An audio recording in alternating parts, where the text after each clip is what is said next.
मेरी कोशिश ये है कि हर व्यक्ति कोशिश करे अपने जीवन में ज्यादा से ज्यादा स्वदेशी होने की। उसके लिए मैंने एक गंभीर सुझाव दिया है और वो मैं आपसे भी शेयर करना चाहता हूं। हमारे देश के घोटालेबाज नेताओं का बहुत पैसा विदेशी बैंकों में पड़ा सड़ रहा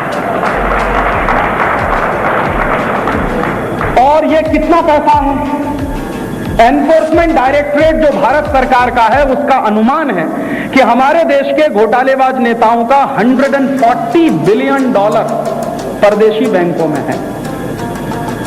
$140 बिलियन, 140 अरब डॉलर।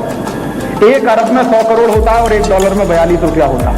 इसको अगर रुपए के हिसाब से कैलकुलेट करेंगे तो करीब 6.25 लाख करोड़ रुपया बैठता है। इतना पैसा परदेशी बैंकों में पड़ा चल रहा, कोई इस्तेमाल नहीं होगा। और इनमें से आधे से ज्यादा ऐसे नेता हैं जो मर चुके हैं, माने उनके बीवी बच्चों को भी नहीं मिलने वाला, गया पैसा। लेकिन जिन बैंकों में यह पैसा पड़ा है वो बैंक भी इसका इस्तेमाल नहीं कर सकते, उनको भी संकट है। स्विस बैंकों में जहां देश के नेताओं का पैसा पड़ा है घोटालों का, वो भी उसका इस्तेमाल नहीं कर सकते। नेताओं के परिवारों को वो मिलने वाला नहीं है।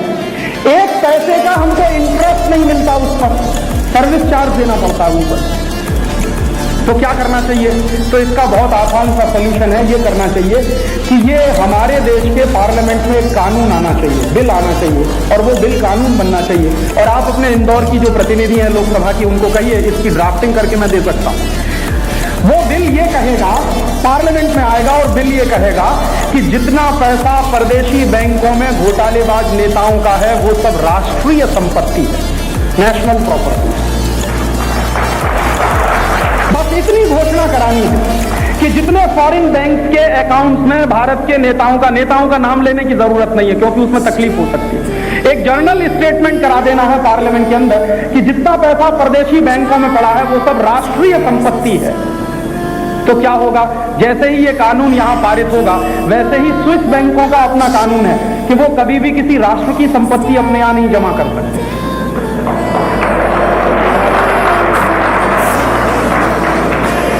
वो किसी की प्राइवेट प्रॉपर्टी जमा कर सकते हैं, पर्सनल प्रॉपर्टी जमा कर सकते हैं, लेकिन राष्ट्रीय संपत्ति उनके बैंकों में नहीं आ सकती। उनका कानून है, तो हम क्यों ना उनके कानून का फायदा उठाएं?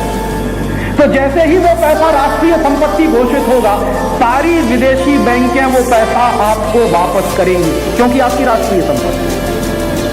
और जैसे ही वो पैसा वापस आएगा तो $140 अरब 5 साल जीरो टैक्स इकोनॉमी चलाने के लिए काफी है। शायद ज्यादा हो जाएगा, हो सकता है 7-8 साल भी हमारी इकोनॉमी चल जाए बिना कोई टैक्स लिए हुए। और ये कानून अगर पार्लियामेंट में आया, एक भाई को मैंने कहा, उसकी हिम्मत अभी नहीं पड़ रही है, वो MP है, वो कहते हैं राजीव भाई बड़ा मुश्किल है, इतना विरोध होगा, ऐसा होगा। मैंने कहा देखिए, इसी कानून में बिल्कुल विरोध नहीं होगा। तो क्यों? इसलिए कि जब ये कानून पार्लियामेंट में आएगा, बिल इंट्रोड्यूस किया जाएगा, जो MP विरोध करेगा वही सारे देश के सामने एक्सपोज होगा।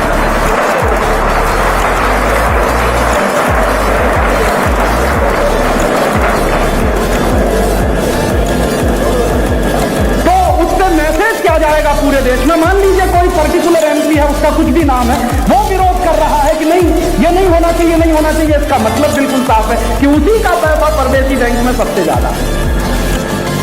और कोई भी MP नहीं चाहता कि उसकी ये पोल पट्टी खुले। अगर ये पोल पट्टी खुली तो 2 फायदे होंगे आपके देश को।